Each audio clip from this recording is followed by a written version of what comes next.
Whenever an article comes out about porn, everybody sends it to me. Everybody sent me the UK Times article last week, headlined, "Meet the British Teenager Who's Taking on the Porn Industry," about 19-year-old Alex Slater, who is currently making millions out of an app called Quitter that helps young men kick their porn habit. I have many thoughts on this, but here are the two key ones from my perspective. If you watched my two previous video commentaries on the Bonnie Blue documentary, you can find both on my timeline here, you'll have heard me talk about how, over many years, both of dating younger men and working on Make Love Not Porn, I've spoken to many young men who felt very messed up by porn. The primary problem isn't porn.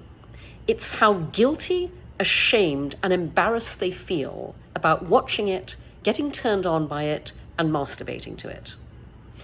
I've spent now nearly 17 years seeing firsthand every day in the emails and comments we get at Make Love Not Porn the enormous human misery and unhappiness caused by the guilt, shame, and embarrassment society has imbued sex with.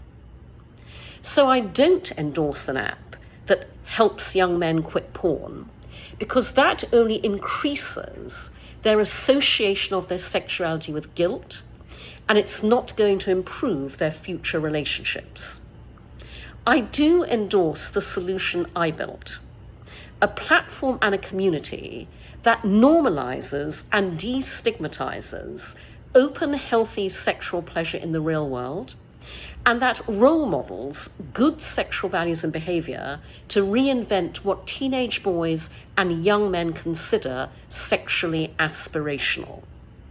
A word we hear regularly from our members at Make Love Not Porn is guilt-free. One man wrote, "This was my first ever guilt-free sexual experience."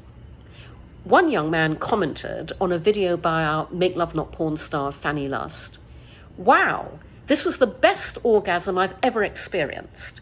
I'm a 24-year-old man, and this is the first time I've ever looked at myself in the mirror after masturbation and smiled. I love you." Another man commented, "This video makes me want to be a better man, in the bedroom and in life." That's how you help young men. And the second thing I want to say is, if I was exploitative as fuck, I'd be making so much more money. Quitter is exploiting the shame, embarrassment, and guilt of young men to make its founders huge amounts of money. It's playing into the same old societal script. Make Love Not Porn is education through demonstration. We're educating and rewriting sexual scripts to show how wonderful great consensual communicative sex is in the real world, and how you can be aroused by something completely different to what you've been feeling bad about and feel great about it.